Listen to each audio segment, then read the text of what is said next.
Cura e libertação, e para a honra e para a glória do nome santo de Jesus, por tua graça e por tua misericórdia, foi-me incumbido o prazer de levar a poderosa palavra, a palavra viva, a palavra transformadora, a palavra salvadora, a palavra que penetra na mente e no coração, a palavra que limpa e purifica, a palavra que quebra laços, a palavra que liberta dos vícios, a palavra que salva o homem, muda a conduta do homem, a palavra viva, que é a representação do nosso Deus Todo-Poderoso sobre a face da terra. Amém?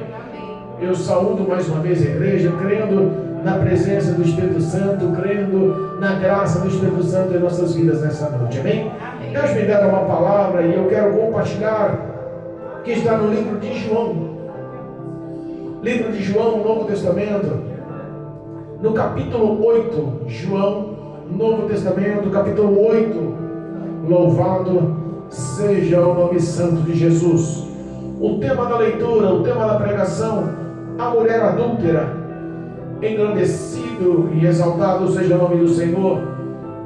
Hoje, quando se fala em adultério, hoje, quando se fala em relacionamentos extraconjugal, parece que não é mais um tabu, não é mais errado, não é mais pecado, não é mais não existe mais recusa. Parece que isso tudo está sendo aceito. Mas nós vamos meditar um pouco nesse tema, mediante a instrução do Espírito Santo, mediante a graça do Espírito Santo, mediante a vontade do Espírito Santo. Aqui a palavra vem de Deus. Aleluia. Se depender de mim, nada tenho a falar. Verdade. Mas a graça, o poder e a glória vem dos céus para alcançar o meu e o teu coração nessa noite. Amém? Aleluia. Louvado seja Deus. Aos que nos acompanham pelo YouTube, pelo Facebook, em nome de Cristo Jesus, desprenda-se dos seus afazeres agora, se possível. Pegue um exemplar bíblico e acompanhe a leitura. Cristo tem algo a falar pedagogicamente, para te ensinar, para te instruir, para te auxiliar através do poder vivo dessa palavra. Amém? Versículo 1 do capítulo 8 do livro de João diz assim: mas Jesus foi para o Monte das Oliveiras, e pela manhã cedo voltou para o templo, e todo o povo vinha ter com ele, e assentando-se os ensinava. E os escribas e fariseus trouxeram-lhe uma mulher apanhada em adultério, e pondo-a no meio, disseram-lhe: mestre, esta mulher foi apanhada no próprio ato adulterando, e na lei nos mandou Moisés que as tais sejam apedrejadas. Tu, pois, que dizes? Isto dizia eles, tentando-o, para que tivessem do que o acusar. Mas Jesus, inclinando-se, escrevia com o dedo na terra. E como insistissem, perguntando-lhe, endireitou-se e disse-lhe: aquele dentre vós que está sem pecado, seja o primeiro que atire pedra contra ela. E tornando a inclinar-se, escrevia na terra. Quando ouviram isto, saíram um, a começar pelo mais velho até os últimos. Ficaram só Jesus e a mulher, que estava no meio. E endireitando-se Jesus, e não vendo ninguém mais do que a mulher, disse-lhe: mulher, onde estão aqueles os teus acusadores? Ninguém te condenou? E ela disse: ninguém, Senhor. Disse-lhe Jesus: nem eu também te condeno. Vai-te e não peques mais. Amém? Amém. Louvado seja Deus. Glória a Deus. Sabemos que o ministério de Jesus foi cercado por muitas pessoas traidoras. Sabemos que o ministério de Jesus foi cercado por muitas pessoas falsas, que queriam, de uma forma ou de outra, procurar falhas, erros, má conduta, ou algo principal contra a lei, ou contra o reino, que desse o direito à pena de morte, a apedrejamento. Nós glorificamos a Deus porque Deus, em tua infinita misericórdia, tem nos trazido lições contra a falsidade, lições contra as ciladas, lições contra os maus intuitos, malignos, demoníacos contra a vida dos seus. Essa palavra também nos traz lições sobre o ato do pecado. Essa palavra também nos traz lições sobre o ato do julgar. Essa palavra também nos traz lições sobre perdão e misericórdia. Nós glorificamos a Cristo porque sabemos que, por mais que tenha sido há mais de 2000 anos essas palavras, glorificamos a Deus porque essas palavras são tão atuais, são tão verdadeiras, são tão próximas da sociedade nos dias atuais, que nós vemos que nos ensina dia após dia. Ela se torna real, verdadeira, ela se renova cada vez que se prega, porque ela sempre tem um alvo certo, o coração certo, uma pessoa certa para falar, para direcionar as boas condutas e os bons caminhos. É a palavra que confronta, e através do confronto vem o arrependimento, vem a confissão, e vem a graça atuante, a misericórdia e o amor de Deus para alcançar os remidos, os seus filhos. Amém? Amém. Cristo nos fala em sua palavra nessa noite. Começando o primeiro versículo, começa com oração. O primeiro versículo, a primeira frase, o primeiro tópico do ensinamento é que Jesus foi para o Monte das Oliveiras. O Monte das Oliveiras não era outro a não ser um local de aconchego de oração. Não era outro a não ser um local de intimidade de oração. Não era outro a não ser um local de recarregar as suas baterias espirituais, de se relacionar com Deus, de abrir o coração com intimidade para com Deus. Era um local onde Cristo passava as noites conversando com o Pai. Sabemos que sem oração nada pode acontecer, sem oração nada é possível, sem oração somos derrotados e perdidos. Mas Jesus não precisava dessas orações constantes. Ele era o próprio Deus. Ele tinha relacionamento, intimidade, e ele falava com o Senhor diretamente. Mas repara que ele nos dá o bom exemplo de vivermos em oração. Nos dá um bom exemplo de estarmos buscando a face do Senhor em oração, de estarmos se relacionando com o Senhor Deus Todo-Poderoso através da oração. Glória a Deus. A Bíblia fala que ele foi ao Monte das Oliveiras e a noite se passa. E a Bíblia fala que quando começa a manhã, pela manhã cedo, o propósito do Senhor ao raiar dos céus, ao raiar do dia, ao raiar do sol, é fazer a vontade de Deus. É fazer a vontade do ministério, do chamado, do que Deus tinha preparado para ele na face da terra. Quais são os projetos que Deus tem preparado para mim e para a tua vida, que muitas das vezes nós deixamos de lado, muitas das vezes nós recusamos, muitas das vezes nós damos um espaço, um tempo. Sabe que às vezes, quando nós vemos homens e mulheres fiéis lutando para fazer a vontade de Deus, quando nós vemos homens e mulheres que não olham para si, mas querem levar o reino dos céus, querem levar o poder vivo da palavra, querem orar para curar, querem orar para libertar, querem levar o poder da palavra para trazer salvação, e eles não medem esforço, elas não medem esforços. Aí existem homens comprometidos, mulheres comprometidas, que se doam ao amor, se doam por Cristo, se doam pela palavra, se doam pelo Espírito Santo para anunciar o reino dessa palavra. Eu fico olhando para nós, uma igreja pequena, vazia, e quantas vezes nós estamos aqui cansados, quantas vezes estamos aqui com dores, até com enfermidades, quantas vezes pregamos com dor de cabeça, com dor no ouvido, com dor nos dentes, com febre, com tosse, com inflamação de garganta, com pneumonia. Quantas vezes a doença, ou o cansaço físico, ou as aflições do dia a dia, ou as necessidades do dia a dia nos atacam, e nós olhamos e falamos: não podemos recuar em pregar a palavra. Não podemos recuar e levar esse evangelho que liberta, esse evangelho que salva, esse evangelho que leva para o céu. É Cristo Jesus em nossas vidas que nos enche, e esse compromisso comprometimento Cristo tinha com o Pai de fazer a vontade. De manhã bem cedo ele foi ao templo, de manhã bem cedo ele foi para a igreja, de manhã bem cedo ele foi levar e fazer a vontade. E a Bíblia fala que quando ele estava no templo, um grande número de pessoas, de pessoas veio ter com ele, e todo o povo vinha ter com ele. Repara que não eram poucas pessoas, não eram 2, 3 pessoas, era um grande número, era o povo da cidade, vinha ter com Jesus. Ele, por ser muitos, ele queria, estrategicamente, já formulava uma versão de como atender, de como ensinar.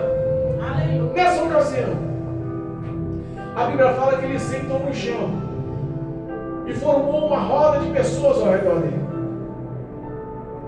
E um grande número de pessoas estava ali ouvindo Jesus, estava ali prestando atenção nos ensinamentos. A Bíblia não fala o que ele estava ensinando, mas a Bíblia fala que ele estava ensinando. Olha o versículo 2: e pela manhã bem cedo voltou para o templo, e todo o povo vinha ter com ele, e assentando-se os ensinava. Tudo que vem de Deus é bom, tudo que vem de Cristo é bom, tudo que vem do Espírito Santo é bom, tudo que vem da palavra de Deus é bom, tudo que é inspirado por Deus é bom. Que nós tivéssemos esse prazer de dia e noite meditar e procurar praticar o poder vivo dessa palavra, guardar cada versículo, cada frase, cada vírgula, cada pontuação em nossos corações, para que no momento da tentação ou no momento das portas se abrirem para o pecado, nós fechamos a porta e falamos: não, o poder da palavra me ensina isso, o Espírito Santo me cobra aquilo, eu tenho um desejo de conhecer e viver essa palavra. Sabe, o prazer de estar na presença de Deus, o prazer de ouvir a palavra de Deus, hoje talvez não seja tão atuante. Aquele povo, logo de manhã, Jesus vai pregar, Jesus vai ensinar. Olha, Jesus está lá no templo, sentado no chão, mas não interessa, eu vou lá, eu quero logo de manhã ouvir Jesus. Olha aí. Hoje nós vemos que as pessoas estão dando mais crédito ao poder derramado, ao milagre derramado, à profecia anunciada, aos dons de visões sendo expressos. Todo mundo está dando prioridade aos louvores, dando prioridade aos testemunhos, mas a palavra está ficando em segundo lugar. Meu Deus. E o que edifica a vida do homem é a palavra, o que transforma a vida do homem é a palavra, o que liberta a vida do homem é a palavra, o que salva a vida do homem é a palavra de Deus. Aleluia, meu Deus. Cristo é a representação máxima em obediência à palavra de Deus. A Bíblia fala que enquanto ele ensinava, enquanto ele estava ali rodeado por um grande número de pessoas, escribas e fariseus, doutor da lei, saduceus, esses homens estavam procurando de todas as formas prejudicar Jesus, de todas as formas encontrar brecha em Jesus. Eles não estavam com interesse em ouvir a palavra, eles não estavam com interesse em conversão, em transformação, em nascer de novo, eles não estavam com interesse em saber o que era o poder do Espírito Santo, o que eram os milagres. Eles não queriam saber de amor ao próximo, eles queriam era perseguir Jesus a ponto de matá-lo. Meu Deus! Perseguir Jesus a ponto de matá-lo. Olha só a maldade, até os dias de hoje ela impera, até os dias de hoje ela acontece. Quantas pessoas estão procurando te enfrentar ou te confrontar só porque você faz o bem? É verdade. Só porque você anda em justiça, só porque você não se envolve com o que é errado, só porque você não aceita o suborno, só porque você não está bebendo, não está fumando, não está caindo na farra, só porque você tem uma conduta ética aprovada por Deus, você se torna inimigo, se torna perseguido, se torna maldito. Aqueles fariseus armaram uma artimanha. Eu imagino que aquilo foi projetado, foi arquitetado. Eles forjaram, eles reuniram entre si e falaram assim: hoje nós vamos aprontar uma com Jesus. Hoje nós vamos montar uma cilada para Jesus. Hoje nós vamos fazer uma armadilha. Hoje ele cai. Eu estava estudando as leis, eu estava estudando a lei mosaica, e nós sabemos que se ele for contra a lei mosaica, ele perde credibilidade e ele é preso. E se ele for preso, é tudo que a gente quer para condená-lo à morte. Meu Deus. Eles reuniram, eu imagino que não foi por acaso.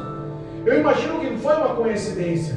Eu imagino que não foi uma coisa aleatória, aconteceu de repente, não. A Bíblia fala que quando Jesus ensinava, sentado com uma roda de pessoas ao seu redor, a Bíblia fala que os escribas e fariseus arrastaram, eu imagino cruelmente, eu imagino que com violência, com maldade, arrastaram uma mulher que foi pega no próprio ato adulterando. Meu Deus. Colocaram na frente de Jesus, no meio de todos que estavam ao redor. Olha aí. Colocaram justamente no local onde ele estava ensinando, levaram exclusivamente a ele. Ele não era o responsável para julgar. Quando isso acontecia, eles tinham que levar ao sacerdote do templo, não a Jesus Cristo. Ele estava sentado no chão pregando, ensinando as palavras. Aleluia. Você vê que o projeto deles não era um projeto de cumprir a lei mosaica. Não era um projeto de cumprir a vontade da lei para que se cumpra com eficácia, com excelência. Que é um exemplo. Olha como os pensamentos eram maus. Olha como as ações eram más.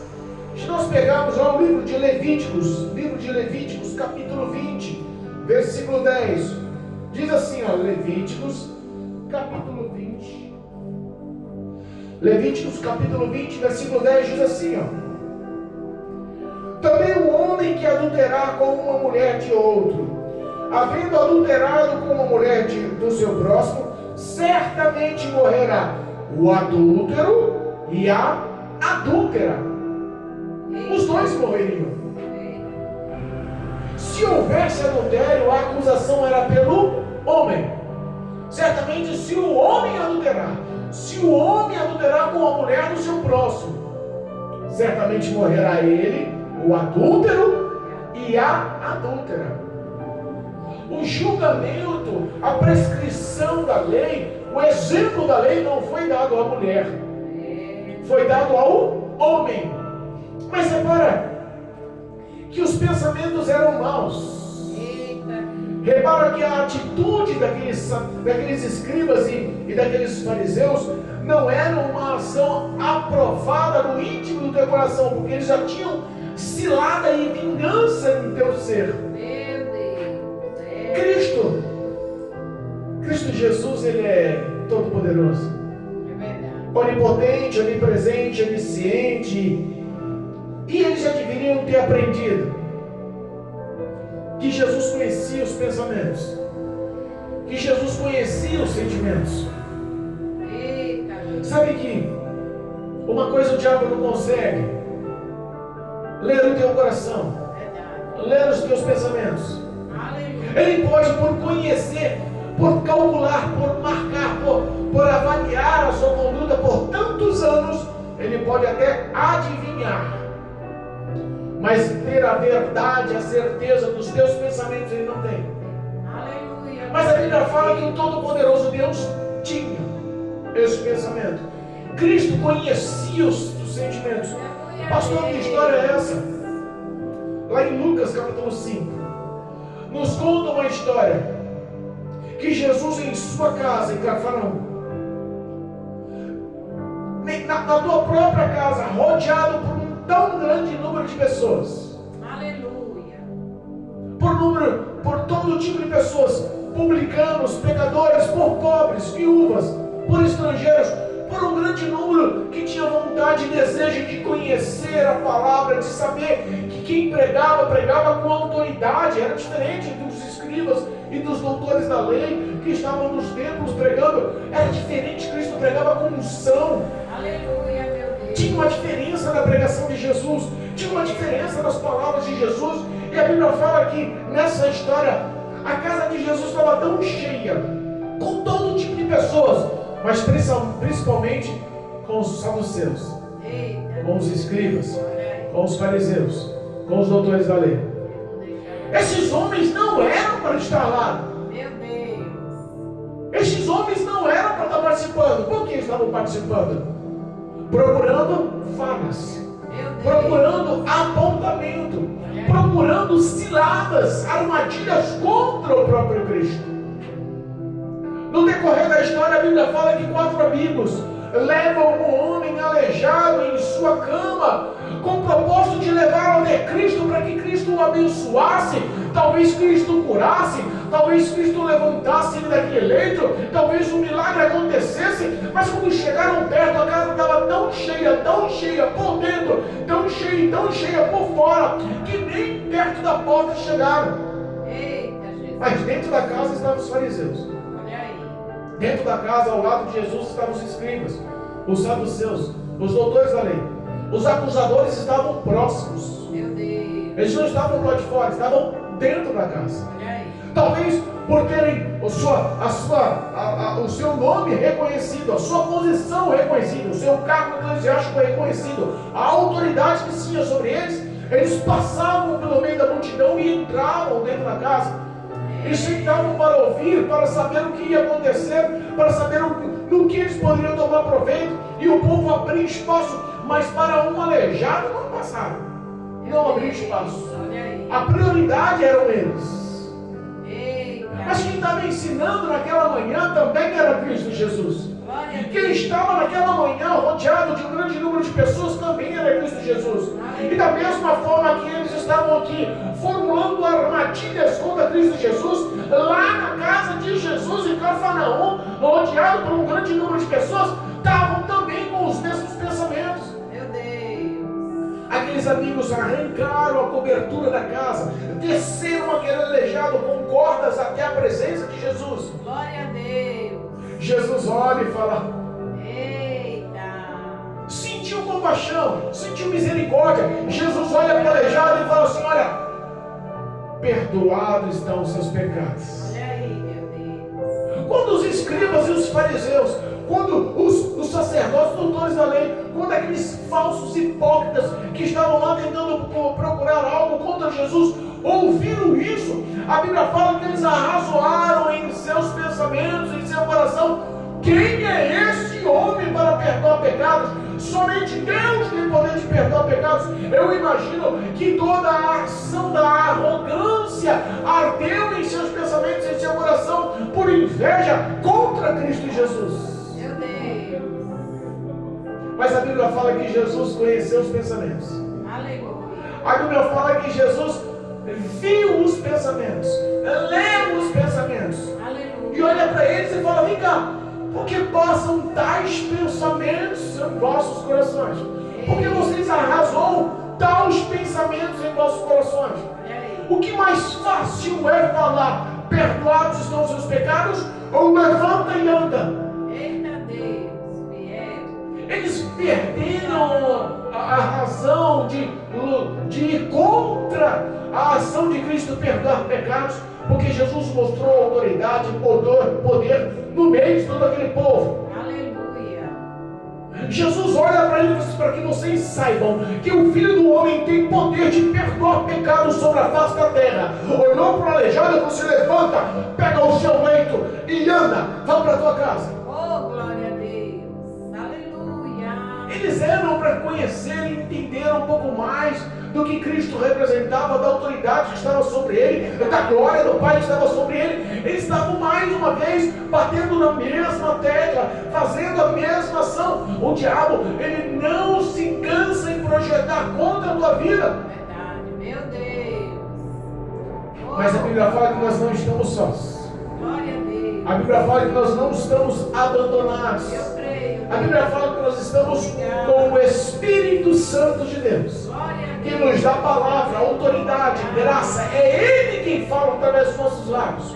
Da mesma forma, Cristo, repleto da graça, passou uma noite no Monte das Oliveiras orando. Ele estava cheio da excelência, da autoridade, do poder, cheio de sabedoria, conhecimento, entendimento. O Espírito Santo estava atuando sobre a vida de Cristo. E eles formulam aquela cilada, lançam aquela mulher na presença de Jesus. Olha aqui, a lei de Moisés fala que uma mulher dessa, pega adulterando no próprio ato, no flagrante, importante, ela é condenada à morte, e morte por apedrejamento. E você que me diz?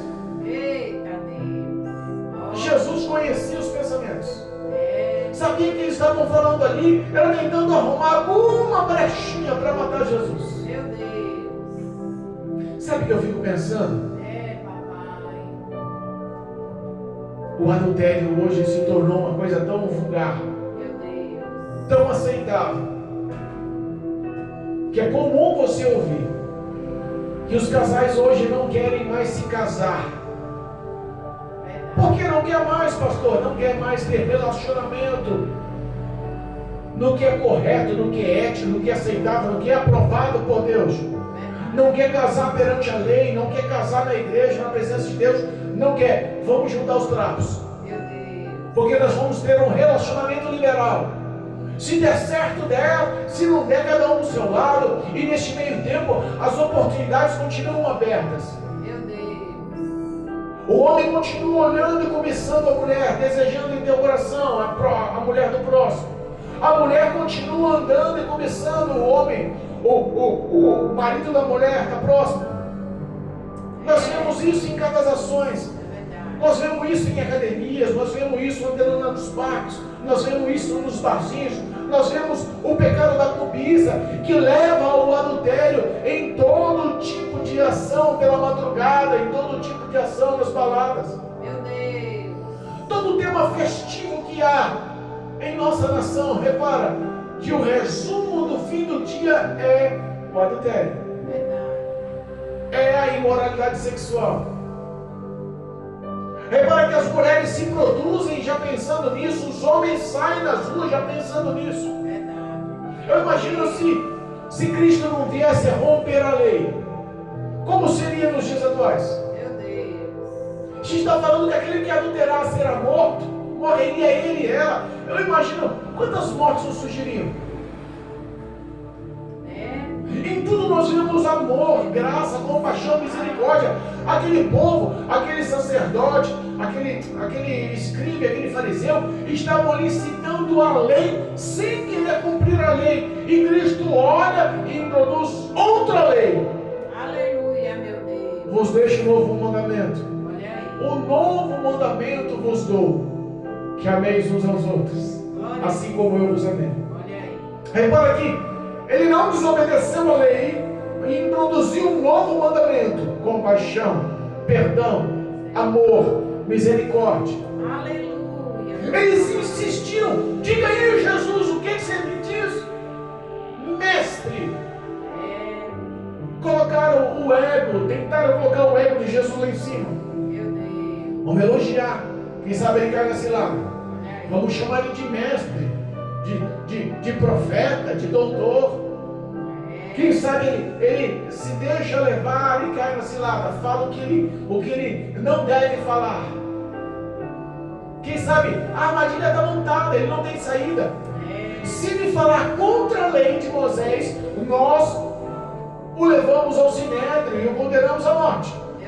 Mas se ele falar em favor do adultério, ele vai na contramão. Ele vai na contramão do que ele ensina sobre compaixão e sobre misericórdia. Entenda. Eles montaram uma cilada e o diabo procura montar ciladas até os dias atuais para corromper o que é ético, o que é social, o que é aceitável, o que é de boa conduta pela Escritura e pela Palavra de Deus. Eu fico imaginando até onde vai, até onde os pensamentos corruptos do homem vão continuar agindo sem se importar que um dia vão ter que dar satisfação, sem se importar que um dia vai ter acerto de contas, sem se importar que toda malícia, toda imoralidade, toda lascívia, todo adultério, toda ação que induz o homem ao pecado, um dia vai ter que se tomar, tem que se dar satisfação, vai ter que se prestar conta e vai ter um dia de acerto de contas. Não pense o homem que vai escapar de tal. É verdade. Jesus ali Talvez se fosse uma pessoa normal, uma pessoa sem a presença de Deus, podia ter o estudo que for, podia ter a coerência que for, podia ser um homem mais estudioso, que for, além encurralou, o que ele pregava encurralou, talvez não teria outra resposta, mas Jesus olhou dentro da mente, do coração deles, e sabia que aqueles mesmos que arrastaram as mulheres, aquela mulher, eles mesmos já teriam adulterado com ela. Olha aí. Ou já desejariam ter adulterado com ela. Ou cobiçavam ela no coração. Os pensamentos estavam sendo expostos aos olhos de Deus. A Bíblia fala que Jesus, enquanto eles insistiam, fala-nos, mestre, fala aí, quem se me diz Jesus, mata ou não mata? Cumpre a lei ou não cumpre? Moisés manda apedrejar, o que você me diz? A Bíblia fala que Jesus estava reclinado e com o dedo escrevia na terra. Engraçado que a Bíblia não fala o que ele escrevia na terra, mas podemos pensar, podemos parafrasear, podemos imaginar.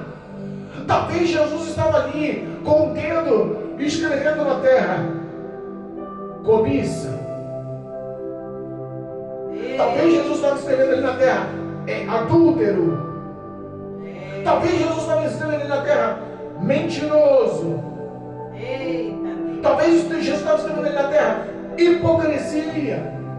Talvez Jesus estava escrevendo os pensamentos dele: vingança, armadilha. Eu não sei o que Jesus estava escrevendo. Talvez Jesus também estivesse escrevendo um novo mandamento: amor.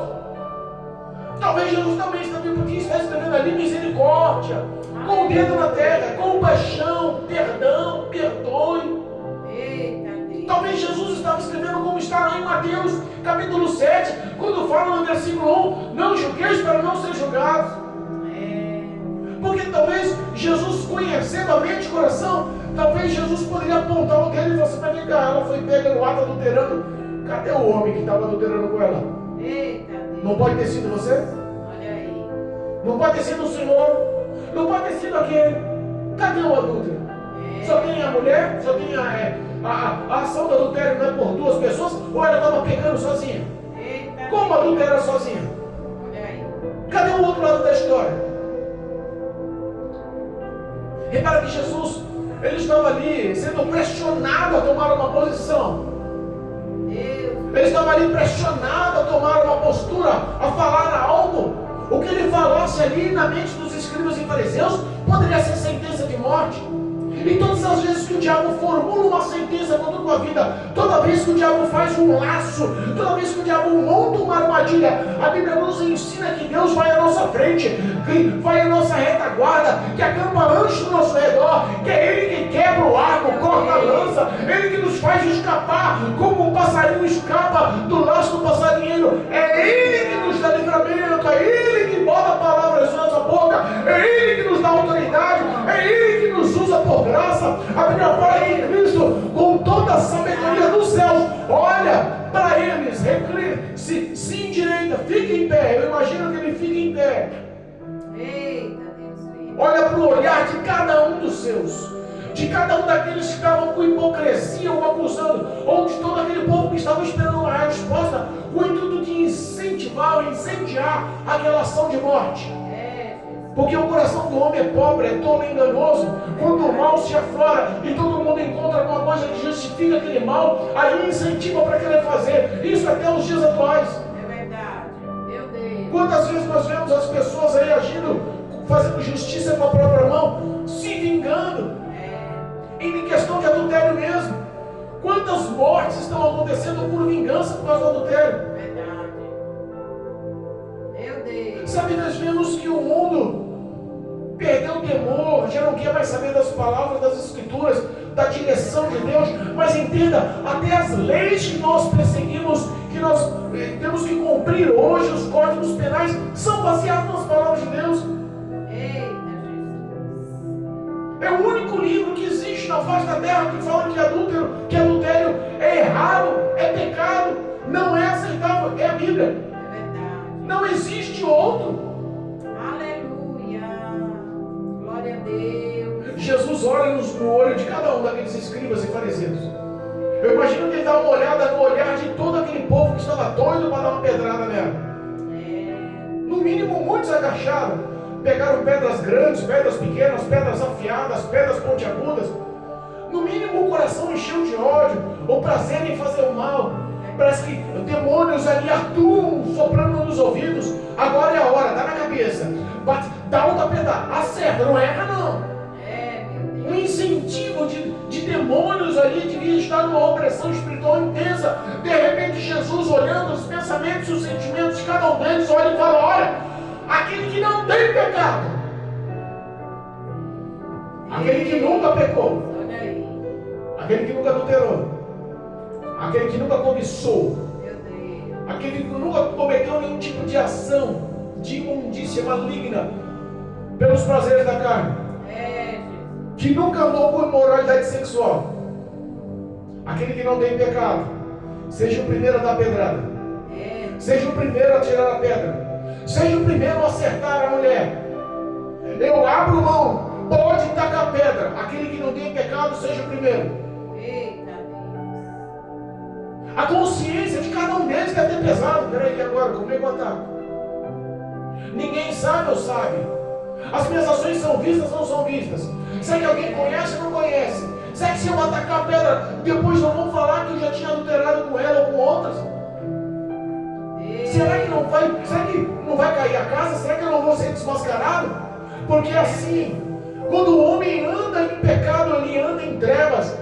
E todos que andam em trevas estão guardando, ocultando, camuflando, escondendo o pecado. E tem medo de ser exposto, tem medo de andar na luz para que não mostre os seus erros, as suas falhas. Meu Deus. O pensamento pesou, a concupiscência e a autoanálise ali falou assim: quer saber da coisa? Não vou atacar não. Eu imagino que cada um começou a dar um passo para trás, começando dos mais velhos, porque os mais velhos eram incentivadores. Diz a lei mosaica que a sabedoria vinha dos mais velhos. Se os mais velhos começassem a atirar, todo o povo atiraria com prazer, sem nenhum tipo de concupiscência. Ele é o mais sábio, atirou primeiro, eu vou atirar também. A Bíblia fala que, começando dos mais velhos, eu imagino que começou o passo a recuar atrás. Começando com os mais velhos, as pedras começaram a cair no chão. Eu imagino que aquele tempo que aquela mulher tinha ali, eu imagino ela com o olho fechado, esperando a pedrada. Mas Jesus não me protegeu, mandou tirar a pedra, agora. Mas a consciência pesou. A ação poderosa do Espírito Santo desfez toda aquela hoste maligna que estava ao redor, todos aqueles demônios que estavam tentando ali, estavam soprando nos ouvidos ali, caíram por terra. A ação gloriosa do poder de Deus tocou na mente e no coração de cada um deles, e eles entenderam: não posso, não sou digno, eu peco, não tenho condições, eu não cumpro a lei como tem que cumprir, e eu estou querendo dar uma de hipócrita e achar que sou o reto, o verdadeiro, o correto, o certo. Quer saber da coisa? Deixa essa mulher para lá. Quer saber da coisa? Deixa Jesus para lá. Esse conhece, esse entende. Formamos uma armadilha e nós caímos nela. Olha aí. Meu Deus. Um a um. A ponto de Jesus, quando se endireita novamente e voltou a escrever com o dedo na terra, quando ele se endireita novamente, ele fica em pé novamente, olha para a mulher, ele não vê mais ninguém ao redor dela. Ele não vê mais ninguém ao redor dela. Ele pergunta à mulher: onde estão os seus acusadores? Cadê aquele povo com a pedra na mão? Cadê aquele olhar de vingança? Cadê aquele prazer em tacar a primeira pedra? Cadê aqueles que te apontaram? Jesus. A mulher fala: Senhor, não tem nenhum. Ninguém te condenou? Não, ninguém te condenou. Você sabe, minha filha, que eu poderia te condenar, porque eu não tenho pecado. Jesus poderia ter falado isso para ela. Eu não tenho pecado, a minha vida é lavada, remida, eu estou sendo visto aos olhos do Pai, eu sou a representação de obediência a Deus, eu não estou em erro, eu poderia te condenar dando pedrada em você, até a morte. Mas quer saber uma coisa? Eu te amo. Quer saber uma coisa? Eu estou te dando uma nova oportunidade. Quer saber de uma coisa? Os seus pecados hoje estão sendo perdoados. Quer saber de uma coisa? Eu não vou te acusar ou te condenar. Quer saber de uma coisa? Vai em paz. Mas não peques mais. Se nós pararmos para pensar que quantas pessoas estão recebendo os milagres, quantas pessoas estão recebendo cura, quantas pessoas estão recebendo benefícios e bênçãos materiais, quantas pessoas estão enriquecendo, quantas pessoas estão, sabe, vivendo uma vida absoluta, quantas pessoas estão sendo honradas, mas poucas pessoas estão esquecendo de não pecar mais, ou de não lutar contra o pecado. Eita, Jesus, é verdade. Sabe que milagre de cura ou perdão alcançado, milagre de prosperidade ou dons alcançados, nada disso te leva ao céu, a não ser que você renuncie. A não ser que você renuncie a sua carne, a não ser que você lute pela tua salvação, a não ser que você vive em obediência, a não ser que as suas ações sejam ações vistas pela luz do Evangelho, aos olhos de todos. Aleluia. Ele olha para aquela mulher e fala assim: olha, você está perdoada, mas não peca mais não. Porque se voltar a pecar, pode sim morrer. A lei não era vista e ouvida por todos os judeus. Aquele povo não era um povo seguidor das leis, aquele povo não conhecia as leis mosaicas, aquele povo não era instruído desde a infância na lei mosaica. Aquela mulher sabia ou não sabia que adultério era crime? Crime de morte, condenação a pedradas, a morte por apedrejamento. Aquela mulher sabia o que era errado. Aquela mulher sabia que estava colocando a vida dela em risco. Aquela mulher merecia ou não merecia morrer? Merecia. E eu fico analisando hoje a minha vida e a tua vida, sem se encontrar com Jesus, sem ter uma vida com Jesus, sem andar com Jesus, sem ter Cristo Jesus como Senhor e Salvador, estávamos condenados à morte, à sentença do inferno pela eternidade, mesmo sabendo da palavra. Quem é em nosso Brasil que nunca ouviu falar que Jesus Cristo é o Salvador? Quem é em nosso continente que nunca ouviu falar que Jesus Cristo é o nosso Salvador? Quem é em toda a América do Norte, América Central e América do Sul que nunca ouviu falar que Jesus Cristo é o caminho, a verdade e a vida, e se não for por Ele, ninguém chega a Deus pela eternidade? Quem é em toda a Ásia, em toda o continente africano, asiático e europeu? Poucos os países no planeta nunca ouviram falar de Jesus. Poucas as pessoas no mundo nunca ouviram falar de Jesus. Estamos vivendo os fins dos tempos. O próprio Jesus diz que quando todos chegarem ao conhecimento da verdade, aí sim verá o fim. Para pensar, se nós fôssemos enquadrar isso como um relógio do tempo, estaremos vivendo os últimos momentos da humanidade sobre a face da terra, antes que Jesus Cristo venha arrebatar a sua igreja. E sabe o que está acontecendo com toda a história? Tem muitos recebendo perdão e não valorizando. Tem muito alcançando a graça do perdão e desistindo no meio do caminho.